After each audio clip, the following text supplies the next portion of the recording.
Você descansa, mas continua cansada. Volta das férias sem energia, dorme, mas acorda exausta. E ainda se culpa pensando assim: eu não deveria estar tão cansada.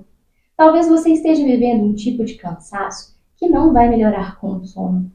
Um cansaço que não é do corpo, mas é da mente e do emocional. E hoje eu quero te explicar por que isso acontece, o que está por trás disso do ponto de vista da psicologia e da neurociência, e como você pode começar a cuidar desse esgotamento de um jeito mais humano. Se você sente que algo em você está te cansando em um nível mais profundo, esse vídeo é para você.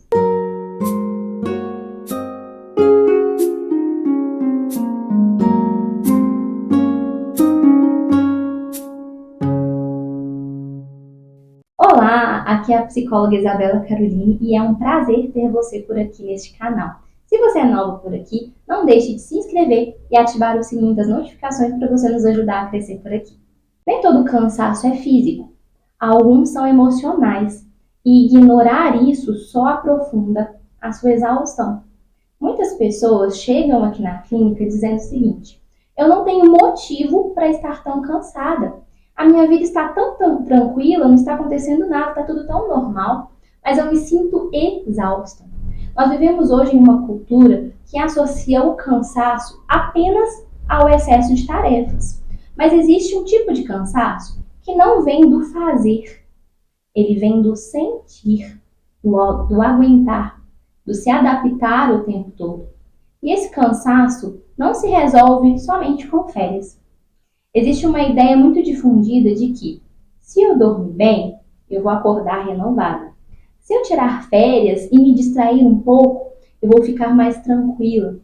Mas muitas mulheres chegam em janeiro mais cansadas do que finalizaram o ano anterior.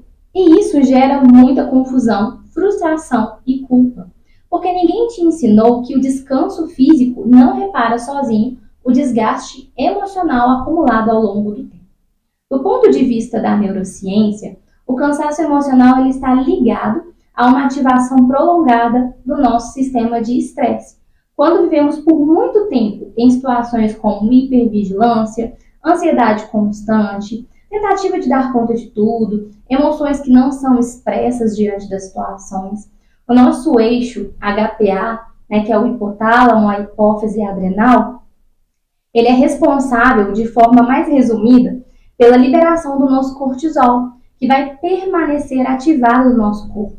E o excesso de cortisol ele pode gerar em você sensação de exaustão, mesmo sem nenhum tipo de esforço físico, dificuldade de concentração, um sono que nunca recupera, uma irritabilidade constante, um desânimo.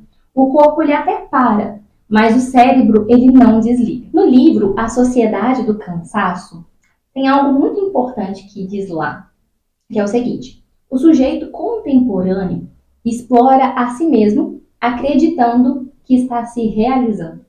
Esse livro é muito interessante porque ele discute como a sociedade contemporânea, que é obcecada pela produtividade e pelo desempenho, gera novas doenças mentais, como, por exemplo, burnout, depressão, ansiedade generalizada, TDAH, substituindo a repressão por uma autoexploração voluntária e impulsionada pelo excesso de positividade, meritocracia e hiperconectividade, levando ao esgotamento, ansiedade, perda de sentido, contrastando com a sociedade disciplinada do passado.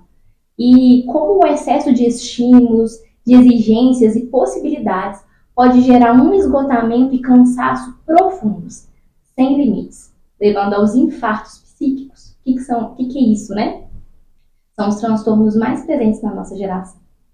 Eu vou deixar o link desse vídeo aqui na descrição do vídeo, para você poder encontrar depois, tá bom?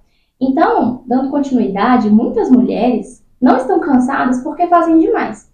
Elas estão cansadas porque precisam ser demais o tempo todo. E elas precisam ser o quê? Sempre fortes, disponíveis, controladas, produtivas emocionalmente.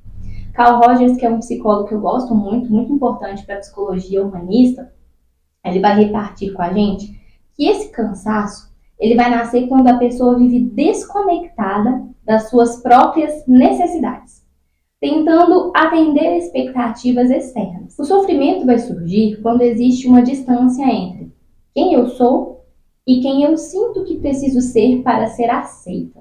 Manter essa incongruência cansa muito, cansa profundamente. E o cansaço emocional vai nascer quando você vive longe de quem você é. Tem um filme muito interessante, não sei se você já assistiu, que é o Comer, Rezar e Amar.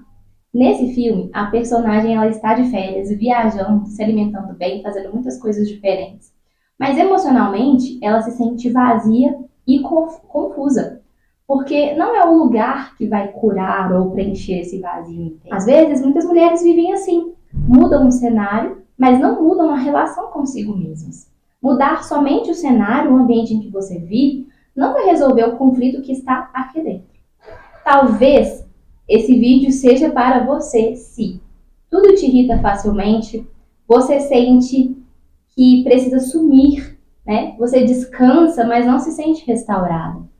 Chora sem saber exatamente por que você está chorando. Sente um peso constante, mesmo em dias felizes, dias bons. E isso não é uma fraqueza. Na verdade, é o seu corpo, a sua mente, pedindo cuidado. O corpo ele vai gritar quando ele é ignorado. E aqui está o ponto mais importante desse vídeo, talvez, né? Que é como lidar com esse cansaço que nunca passa. Então, primeira coisa, descanso emocional é diferente de descanso físico. Dormir vai ajudar, viajar vai ajudar, mas não vai resolver quando você não se escuta, quando você não expressa o que você sente, quando vive se adaptando para não decepcionar o outro. Descanso emocional vai envolver parar de se machucar internamente, tá? Outro ponto é validar o cansaço que você está sentindo sem se culpar, porque a autocrítica ela vai prolongar o esgotamento e vai te colocar em um ciclo interminável, tá?